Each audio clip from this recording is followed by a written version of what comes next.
Tunghayan naman natin ang panibagong panayam ni Haj Munir General, ang PTA President at Bureau Chief ng ARMM, kay Nash Pangadapon, Secretary General ng Maradeka, ang kilalang pro-democracy Bangsamoro Civil Society.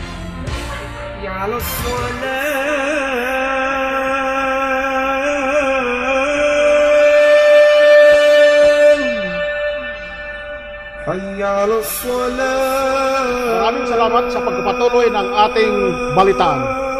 Ngayon, nandito tayo sa segment ng Salam Daan sa Kapayapaan at ang inyong host, si Haji Munir General. Assalamualaikum warahmatullahi ta'ala wabarakatuh.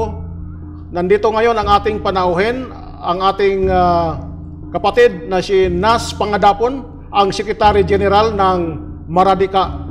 Assalamualaikum, Brother Nas. Welcome to Salam Daan sa Kapayapaan. Alaikumussalam, Brother Jul. Maraming salamat sa pagpapaunlak mo dito sa inyong programa, Salam Daan sa Kapayapaan.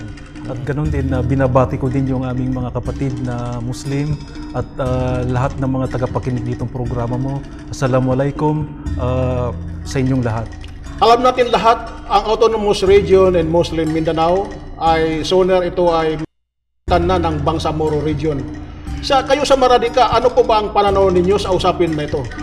Ang Maradeka bilang Bangsamoro Civil Society Organization, ito ay kinaaaniban ng 72 affiliated na organization at ito ay Manila-based. Alinsunod doon sa aming napag-usapan ng mga convenor ng Maradeka na kabilang na dito si Abud Said Linga na ngayon nakaupo din bilang peace panel ng MILF at si Dr. Masur Jundam at ilang pang mga kasamaan po namin, mga convenor na kami sa Maradeka ay magsusulong ng kapayapaan.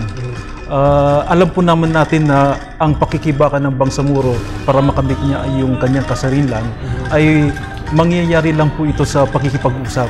Kaya sinusuportan po namin ang pamunuan ng MILF sa gawain na harapin yung usaping kapayapaan. At noon pang 2000, ang Maradeka ay itinatag para suportaan ang kapayapaan at manawagan sa lahat ng mga sektor suportaan ito. At kami ngayon ay umaabot na ng 14 na taon sa aming existence at patuloy pa rin yung aming adikain na makamit yung kapayapaan at yung mini-meeting negotiated political settlement ng Bangsamoro people. In other words, Brother Nas, itong Maradeka ay isang pro-democracy Bangsamoro Civil Society. At pwede po ipaliwanag ninyo kung ibig sabihin ng Maradeka para sa kaalaman ng ating mga nanonood ngayon? Gusto ko pong ipaliwanag sa lahat ng mga nakikinig na ang Maradeka ay isang Malay word. Ito'y salita ng Maranao, Tausug, Iranon at Maguindanao. Sa Tausug po ay Mahardika, Maranao ay Maradeka. Ganon po yung salita. Ang ibig sabihin po nito na nanggaling po ito sa salitang Merdeka na ang ibig sabihin ay kalayaan o kaya kasarinlan. At ganun din po lahat ng mga kaanib po nito ay isinasabuhay at minimiti nila yung kasarilan ng Bangsamoro na ang layunin nito ay magkaroon ng karapatan yung Bangsamoro alinsunod doon sa United Nations General Assembly Resolution na nagdideklara ng karapatan pagpapasarili ng mga distinctive na mga tao. Katulad halimbawa ng Bangsamoro, katulad halimbawa ng Kashmir o Palestino, na ganun din po tayo na nais po natin na tayo ay isabuhay natin yung salitang Maradeka. Well, maganda yung paliwanag, Brad Nas Pangadapon. May balik tayo po doon sa Bangsamoro Basic Law, no? Sa tingin niyo po ba hindi sasapitin ng Bangsamoro Basic Law ang sinapit ng Memorandum of Agreement o ng Sister Domain kung saan ito ay na-TRO, nagkaroon ng Temporary Restraining Order na ipinasa ng Korte Suprema? Ano po sa pananaw ninyo? Sa aming mong pananaw, unang-una, iniiwasan natin pag-usapan yung mga bagay na makakahadlang sa kapayapaan. Ngunit hindi natin din maiwasan na may mga realidad katulad noong ang grupo ay bilang peace observer na kami sa pumunta sa Malaysia, mga civil society, 12 civil society na peace observer, nangangarap na magkaroon na ng kapayapaan at yung pagpirma ng MUAID ay isang signos na ito ay magbibigay daan na sa kapayapaan. Ngunit, nabalam lang po yun noong ilang sektor ng ating syudad ay naglayo na hadlangan ang kapayapaan. Kaya hindi rin natin gustong mangyari sa hinaharap na kung saan kung malagdaan na yung comprehensive agreement on Bangsamoro ay ganun din pong mangyayari o kaya maipasa na yung Bangsamoro Basic Law sa Kongreso ay biglang hahadlangan ng ilang mga sektor na hindi nais ang kapayapaan at kaayusan sa Mindanao. At kami ay nangangamba. Nangangamba po kami na baka mauwi sa ganun ang sitwasyon. Ako'y nakikinig sa ibang mga grupo na taliwas ang paniniwala sa kapayapaan. At itong mga taong ito, mga kilala ko ito eh. Kaya ang kailangan lang sa kanila ay paliwanag. Yung malaliman na paliwanag na akapin yung yung kapayapaan, akapin yung pagkakaisa, akapin yung konsolasyon ng Bangsamoro at ng mga Pilipino. Harapin natin yung katotohanan na hindi uunlad ang bansa natin kung walang kapayapaan sa Mindanao. Hindi lamang sa Mindanao ang apektado ng giyera. Ang laging tinatamaan ng giyera, babae, mga bata na nakikita natin sa graphic images ng mga TV, mga dyaryo, yung mga bakwit na kung saan libo-libo ay lumilikas sa kanilang tahanan dahilan lamang sa gusto nilang umiwas sa gulo. At itong giyerang ito, hindi lamang po umaabot sa humanitarian crisis na kung saan 700,000 ang nasasalanta, mga ari-arian, mga kabuhayan, kundi buong bansa ay nakakaramdam ng epekto ng giyerang ito na kung saan bilyones yung damage sa economy, Philippine economy. At yung mga foreign investment, yung tourism ay apektado nito. At ang pinakamasakit sa ating kapatid na yung realidad ng buhay sa Mindanao na hindi tayo umaangat sa kabuhayan natin. Tayo ay kabilang sa pinakamahirap na mga probinsya sa Mindanao na kung saan ang pinakadahilan ng giyera na sumasalanta sa kabuhayan ng nakakarami. Tama ka, Brother Nas. Ako ay sang-ayon sa iyong pananaw. Kung walang katahimikan, walang kaunlaran. Siguro itong mga humahadlang sa usapang pangkapayapaan na tinatawag natin spoilers of peace, di ba? Wala ba kayong panawagan sa mga spoilers of peace na ito? Oo, kami po ay tahasang nananawagan at nagpapasalamat kami na may mga programang ganito dahil ito'y mabibigyan daan niya na yung panawagan po namin na kung saan magkaroon po ng change of heart yung mga taong ito. Akapin yung kapayapaan. Bago nila isipin ang sarili nila, isipin muna nila yung nakakasakit sa kapwa nila.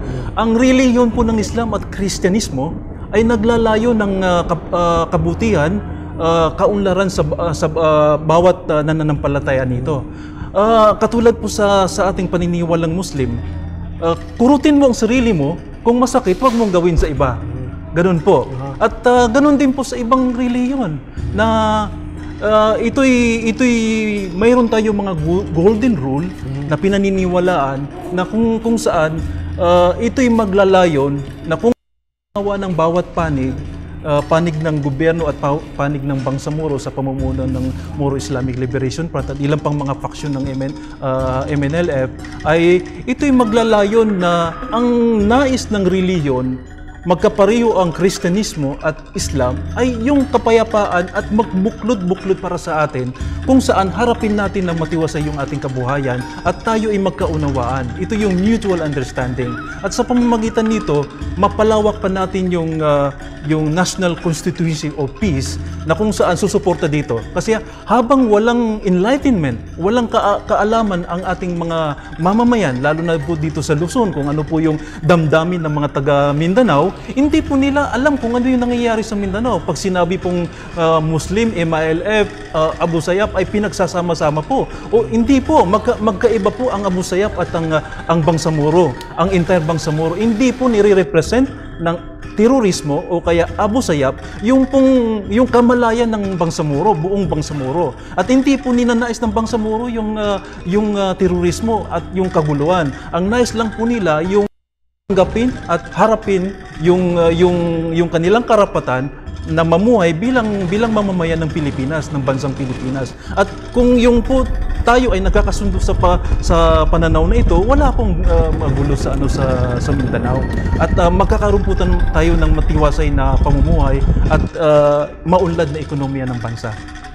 Well said, Brother Nas. Nakita ko yung punto dito ay ang unity ng lahat ng faction ng Moro France at saka mga ibang grupo. Sa Maradika ba, wala ba kayong isang hakbang na para magkaroon ng unity, ang pagkakaisa, ang mga lahat ng faction na ito para matamo na natin ang tunay na kapayapaan?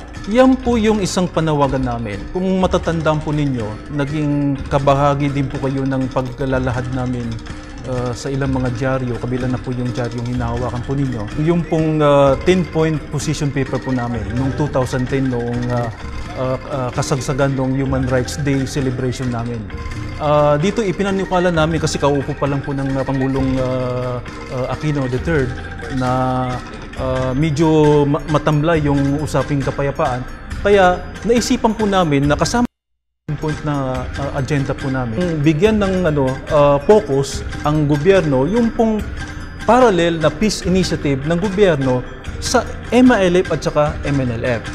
Mangyari lang po, ang over the top po ay ang MILF lang po yung sinusulong, ngunit yung pong MNLF ay hindi naman po sinusulong. Ngayon, ang nangyayari po dyan ay hindi po nila nakukuha yung tamang formula. Ngayon po, ninanais po namin sa Maradeka yung pong formula na kung saan i-adapt natin yung binigay na mechanism ng Organization of Islamic Cooperation. Ito yung maglalahad ng formula para mapagbuklod-buklod yung mga paksyon, MNLF at saka MILF. Maraming salamat, Brother Nas Pangadapon. Sa inyo ang huling pananalita para sa ating mga viewers sa Salam Daan sa Kapayapaan. Kami po sa Maradeka ay nagpapasalamat po dito sa programa po ninyo at ninanais po namin na itong pagsusulong ng kapayapaan sa Mindanao sa pagitan ng pamahalaan, lalo na po sa pangunguna ng Pangulong Aquino, kasama po dito ang UPAP sa pangunguna ni Secretary Velis at ganoon din po sa MILF sa pangunguna ng chairman ng MILF na si Alhaj Murad Ibrahim. Kasama na po dito yung ilang mga liderato nila katulad ng chairman ng peace panel ng MILF na si Muagir Iqbal. Ito po'y sinusuportan ng Maradeka. Ang pagsuportang pong ito ay matagal na po namin itong binuo magmula na ng itatag ang Maradeka sa pagnanais na masolusyonan yung problema ng Mindanao at ito'y panghabang buhay na at hindi ito paulit-ulit lamang. So itong panawagan namin ay para po magkaroon ng pagkakaisa at ito'y hindi sasalungat sa konstitusyon, no?